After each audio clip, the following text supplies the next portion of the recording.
গোয়েন্দা সংস্থার চূড়ান্ত রিপোর্ট, জানুয়ারি মাসেই ভারতের হামলা।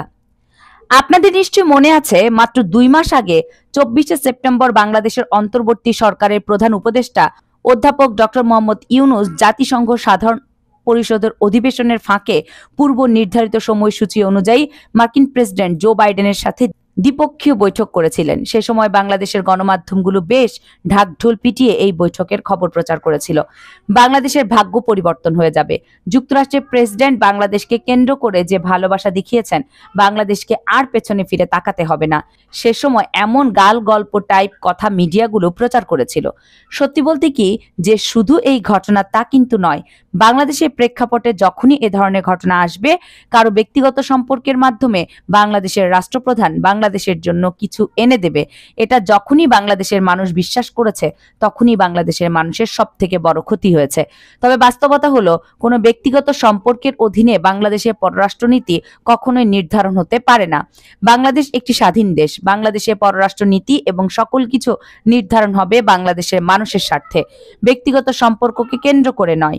ব্যক্তিগত সম্পর্ক আমাদের সাবেক প্রধানমন্ত্রীরও কিন্তু ভারতের সাথে ভালো ছিল, আর ভারত আমাদের এখন কি দেখাচ্ছে সেই বিষয়ে কিন্তু নতুন করে বলতে চাই না। যুক্তরাষ্ট্রও কিন্তু ব্যক্তিগত সম্পর্কের জায়গা থেকে বাংলাদেশকে আবারও নতুন করে কাজকলা দেখিয়েছে। সম্প্রতি যুক্তরাষ্ট্রের নিজস্ব সংবাদ মাধ্যম ভয়েস অব আমেরিকায় বাংলা বিভাগের পক্ষ থেকে যুক্তরাষ্ট্রের যে পররাষ্ট্র দপ্তর রয়েছে, সেখানে একটা ইমেল করা হয়েছিল যে বর্তমানে বাংলাদেশ এবং ভারতের যে সম্পর্কের অবনতি হয়েছে, টানাপোড়েন চলছে, এই ইস্যুকে কেন্দ্র করে যুক্তরাষ্ট্র আসলে কি করবে, যুক্তরাষ্ট্রের পদক্ষেপ কি হবে, যুক্তরাষ্ট্র এই বিষয়কে কেন্দ্র করে কি ভাবছে। গুরুত্বপূর্ণ এই বিষয়টির উত্তর দিতে গিয়ে যুক্তরাষ্ট্রের যে স্টেট ডিপার্টমেন্টের মুখপাত্র রয়েছেন, তিনি ইমেইলের মাধ্যমে পরিষ্কারভাবে জানিয়ে দিয়েছেন ভারতের এই ইস্যুকে কেন্দ্র করে তারা কোনো মন্তব্য করবেন না।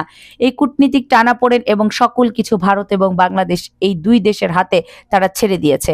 এই বিষয়ে তারা কোনো হস্তক্ষেপ করবে না, নীরব ভূমিকা পালন করবে। বাংলাদেশের বিরুদ্ধে অপপ্রচার চলছে, বাংলাদেশের অভ্যন্তরে সার্জিক্যাল স্ট্রাইক বা মিলিটারি কার্যক্রম করার চিন্তা করছে ভারত। এমন একটি গুরুত্বপূর্ণ প্রেক্ষাপটে যুক্তরাষ্ট্র বলছে, আমি কোনো কিছু করব না, আমি নীরব ভূমিকা পালন করব। বাংলাদেশের ইস্যু সম্পর্কে সকল কিছু ভারতের হাতে যুক্তরাষ্ট্র ছেড়ে দিয়েছে, যে এই দেশ সম্পর্কে আপনারা সিদ্ধান্ত নেবেন, আমরা কোনো কিছু করব না। যদি কোনো চাপ প্রয়োগের ক্ষেত্র লাগে তাহলে আমরা সেটা প্রয়োগ করব, তবে সকল সিদ্ধান্ত আপনার হাতে। এখন কি সেটা প্রমাণিত হয়েছে? এখন প্রশ্ন হলো, চীনের সঙ্গে এবং রাশিয়ার সঙ্গে এই যে আমরা সম্পর্ক খারাপ করলাম, যুক্তরাষ্ট্রের সঙ্গে সম্পর্ক বৃদ্ধি করলাম নতুন দিগন্ত উন্মোচনের আশায় যে আমাদের ভারতের আগ্রাসন থেকে বাঁচাবে, এখন কি আগ্রাসন থেকে আমরা বাঁচতে পারছি, নাকি যুক্তরাষ্ট্র এই নীরবতা এই ভারতকে উৎসাহ দিচ্ছে বাংলাদেশের ভেতর আগ্রাসন করতে? গুরুত্বপূর্ণ এই প্রেক্ষাপটে বাংলাদেশের অন্যতম বড় সংবাদ মাধ্যম ইনক্লাবের ভেতর বাংলাদেশের গোয়েন্দা সংস্থার উদ্ধৃতি দিয়ে একটা রিপোর্ট প্রকাশ করা হয়েছে।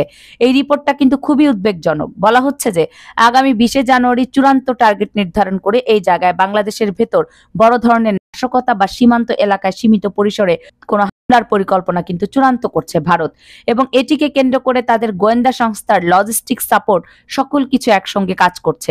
পরিকল্পনা হলো যে দেশে বিদেশে ধারাবাহিক ছোট ছোট বিভিন্ন ধরনের সতর্কতামূলক ঘটনা ঘটবে, যেটার কারণে বাংলাদেশের অন্তর্বর্তী সরকার একটা বড় ধরনের বেকায়দায় পড়বে এবং চূড়ান্তভাবে পরিস্থিতির একটা ধ্বংসাত্মক পরিস্থিতিতে দাঁড়াবে। গোয়েন্দা সংস্থা এমন রিপোর্ট দিয়েছে, এই বিষয়কে কেন্দ্র করেই কিন্তু এখন চূড়ান্ত প্রস্তুতি চলছে। এবং সব থেকে উদ্বেগের বিষয় হলো, অলরেডি ভারতের গোয়েন্দা সংস্থার বিভিন্ন লোক বাংলাদেশে অলরেডি প্রবেশ করে গেছে এবং তারা কার্যক্রম শুরুও করে দিয়েছে। ইতিমধ্যে জানা গেছে ভারতের দিল্লি বিশ্ববিদ্যালয় এবং কিছু বিশ্ববিদ্যালয়ের অন্যান্য যে ভারতে রয়েছে, সেখানে বাংলাদেশের যে স্টুডেন্টরা পড়েন তাদের একত্রিত করে, বিশেষ করে হিন্দু শিক্ষার্থীদের একত্রিত করে, সেখানে দিল্লি বিশ্ববিদ্যালয়ের যিনি ইংরেজি বিভাগের অ্যাসিস্ট্যান্ট প্রফেসর রয়েছেন ডক্টর প্রেরণা মালহোত্রা, তিনি কিন্তু হিন্দু নির্যাতনের অভিযোগ এনে সেই জায়গায় বড় একটা সমাবেশ করতে যাচ্ছেন। এই বিষয়টাকে সরাসরি কিন্তু সাপ্লাই দিচ্ছে এবং সমর্থন দিচ্ছে ভারতের বিজেপি সরকার, এবং এটা একটা ইন্টারন্যাশনাল পর্যায়ে কিন্তু বড় ধরনের একটা লবিং পর্যায়ে চলে যাবে, যেখানে কিন্তু বিদেশি সংবাদ মাধ্যমগুলোর উপস্থিতিও নিশ্চিত করা হচ্ছে। এতে করে ইন্টারন্যাশনাল ভাবে বাংলাদেশের বিরুদ্ধে অপপ্রচারের একটা বড় হাতিয়ার হিসেবে ব্যবহার করা যায়। 20শে জানুয়ারি যে মেঘা ঘটনা ঘটানোর পরিকল্পনা করছে ভারত, সেটার একটা দিক নির্দেশনা দেবে বা সূত্রপাত করবে।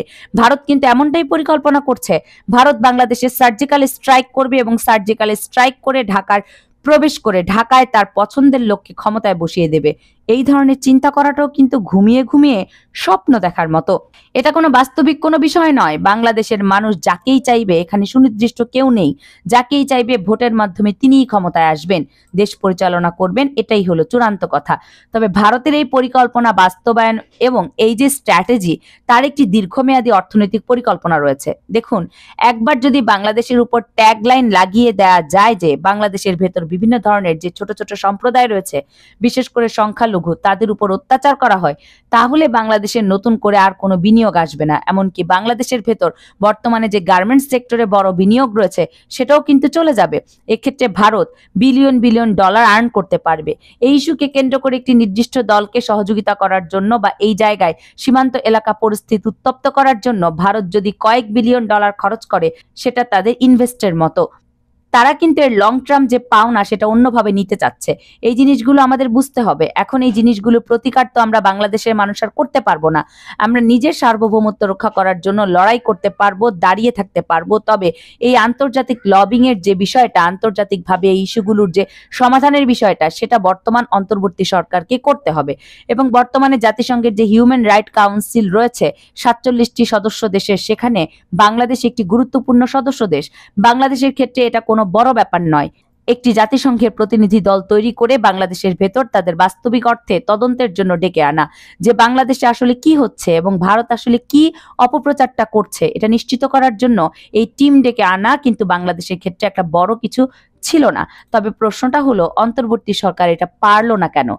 হিউম্যান রাইটস কাউন্সিলের যিনি প্রধান ছিলেন জাতিসংঘের মিস্টার তুর, তিনি কিন্তু বাংলাদেশে সফর করে গেছেন। তার সঙ্গে কিন্তু সুযোগ ছিল বাংলাদেশের বিভিন্ন জায়গায় নিয়ে তাকে সশরীরে বিষয়গুলো দেখানোর জন্য। দেখুন, ভারত আসলে আমাদের বিরুদ্ধে কিভাবে অপপ্রচার করছে, আমরা এই সুযোগটা কেন নিলাম না?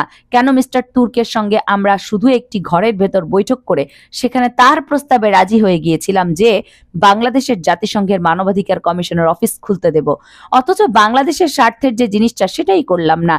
এই ব্যর্থতার দায় আসলে কে নিবে? দেশ রক্ষা করার জন্য বাংলাদেশের মানুষকে নতুন করে শেখানোর কিছু নেই। বাংলাদেশের মানুষ 1971 সালে ঠিক যেভাবে দেশ রক্ষার জন্য ঝাঁপিয়ে পড়েছে, এখনো পড়বে। এর জন্য কোনো ধরনের মিটিং মিছিল কোনো কিছুর প্রয়োজন নেই। সময় আসলে বাংলাদেশের মানুষ ঝাঁকে ঝাঁকে ঝাঁপিয়ে পড়বে। প্রশ্ন হলো, যাদের দায়িত্ব দেওয়া হয়েছে তারা কি করছে? এই জিনিসগুলো কিন্তু এখন পরিষ্কার হওয়া দরকার। 20শে জানুয়ারিকে কেন্দ্র করে যে প্রোগ্রাম হচ্ছে, আমরা জানি না যে এটা আসলে কি রূপে আসবে। যে কোনো আন্দোলন একটা সাধারণ মানুষের আন্দোলন হয়েও কিন্তু এটা আসতে পারে। সার্বিক বিষয়গুলো প্রতিরোধ করার একমাত্র উপায় হলো জরুরি অবস্থা। জরুরি অবস্থা জারি করা, আগামী 6 মাস বা 1 বছর জরুরি অবস্থা জারি করা খুবই জরুরি। 6 মাস বা 1 বছর কোনো দল মিছিল মিটিং করতে পারবে না।